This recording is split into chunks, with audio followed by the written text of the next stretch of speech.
வேண்டுகோள் உண்டு. தாங்கள் சிரத்தை விடுத்து என் விண்ணப்பத்திற்கு செவிசாய்க்க வேண்டும்.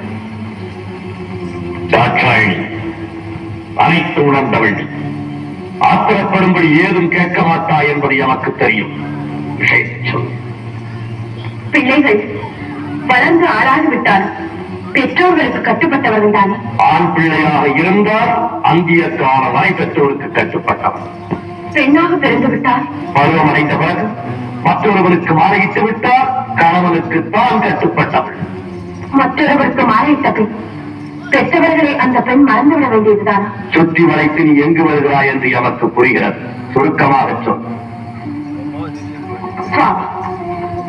கோபப்பட்டு விடாதீர்கள். மறுமுறையும் மன்றாடி கேட்டுக் கொள்கிறேன். என்ன கேட்கப் போகிறாய்? என் தந்தை தஷ்டம் நடத்தும் யாகத்திற்கு சென்று வர வேண்டும் என்று மனதில் தோற்றுகிறது. உத்தரவு கொடுப்பீர்களா? என்னை அவமானப்படுத்த வேண்டும் என்பதற்காகவே எனக்கு அழைப்பு விடுக்காமல் யாகத்தை தொடங்கி இருக்கிறான் தட்சம். எனக்கு வழக்கமாக சேர வேண்டிய அவபாகத்தையும் தர மறுக்கிறான். அப்படிப்பட்ட கொடியவன் நடத்தும் யாகத்திற்கு நீ செல்வதா? உன் தந்தையாக இருப்பதா? அவன் தவறை மறைப்பதா? அதற்கு நான் உத்தரவு தருவதா? சுவாமி, அவர் அழைக்க மறுத்ததையும் அபிபாவம் கொடுக்காமல் இருப்பதையும் குற்றம் என்று சுட்டிக்காட்டி உங்களையும் வரவேற்று யாகத்தை முடியுங்கள் என்று அறிவுரை கூறத்தான் போகிறேன். அறிவு தட்சனுக்கு ஏராளம், அறிவிட ஆணவம் ஏராளம் ஏராளம். அந்த ஆணவத்தை அகற்றி நல்லறிவு புகட்டத்தான் நான் போகிறேன். உன்னால் முடியாது. ஏன் முடியாது? அவன் அழியும் காலம் வந்து விட்டது. அதை தடுத்து நான் நிறுத்துகிறேன். நடக்காது. ஏன் நடக்காது? அவன் விதி முடிந்து விட்டது. அந்த விதியை என் மதியால் வெல்லுகிறேன். எதையே அவமானப்பட்டு திரும்ப போகிறாய். இல்லை, என் தந்தை ஈசனுக்கு விரோதி என்ன என்று அளவுக்கு அவர் மனதை மாற்றிவிட்டு வெற்றியுடன் திரும்பி வருகிறேன். ஒரு பெண்ணுக்கு பிறந்த வீடு சாஸ்வதமா, ஒரு புகுந்த வீடு நிரந்தரமா? இதற்கு பதில் சொல்லிவிட்டு பிறந்த வீட்டிற்கு பெருமையும் புகுந்த வீட்டிற்கு நற்பெயரும் தேடி தருவதுதான் பெண்ணின் கர்மம். ஆனால் நீ கணவன் சொல்ல மீறி தந்தையை காணச் செல்லுகிறாய். என்ன செய்வது? பாசம் என்னை தூண்டுகிறது, வளர்த்த கொடுமை என் நெஞ்சத்தை வாட்டுகிறது. போவது உங்களுக்கு பிடிக்கவில்லை, போகாமல் இருக்க என்னால் முடியவில்லை. ஐயே, பிறந்த வீட்டிற்கும் புகுந்த இடத்திற்கும் விரோதம் ஏற்பட்ட பிறகு பெண்ணாக பிறந்தவள் இருப்பதை விட இறப்பதே மேல். தந்தையின் பாசம் என்னையும் நீர் மனவுக்கு வந்துவிட்டது. தவறுதான், என்னை மன்னியுங்கள். சென்று வர உத்தரவிடுங்கள். விதி உன்னிடம் விளையாடுகிறோம். சரி, போய் வா என்று சொல்லுகிறேன்.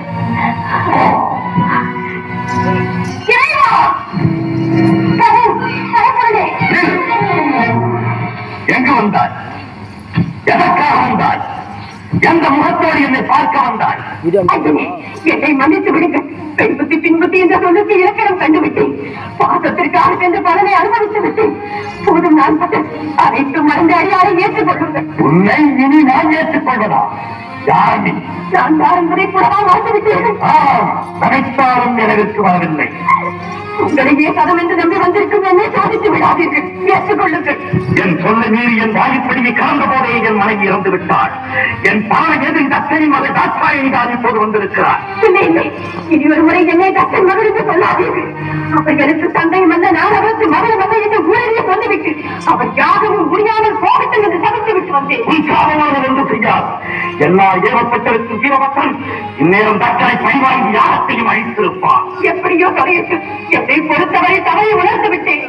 மன்னித்தேன் என்று ஒரு வார்த்தை சொல்லுங்கள். மனதால், வாக்கால், காயத்தால், முற்றால் உனக்கு மன்னிப்பே கிடையாது. போக மாட்டேன்.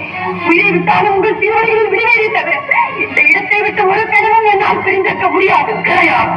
என்னோடு சேர்ந்து வாழும் பாக்கியம் இனி உனக்கு கிடையாது. சுவாமி, சோதித்தது போதும். இனி வேதனையை என்னால் காண முடியாது. ஏற்றுக்கொள்ளுங்கள். உன் நிலைமை வாழ்ந்து தக்கன் வளர்ந்த பாகத்தால் தவறு செய்து விட்டாய். இதற்கு தக்க தண்டனை நீ என்னை புரிந்திருக்க வேண்டியது. தவறு செய்வது மனித இனம், மன்னிப்பது தெய்வீக குணம் என்று உலகிற்கே உபதேசம் செய்த தாங்களா இப்படி பேசுகிறீர்கள்? உன் தவறுக்கு மன்னிப்பே கிடையாது. அப்படி முடிவு கட்டி விடாதீர்கள்.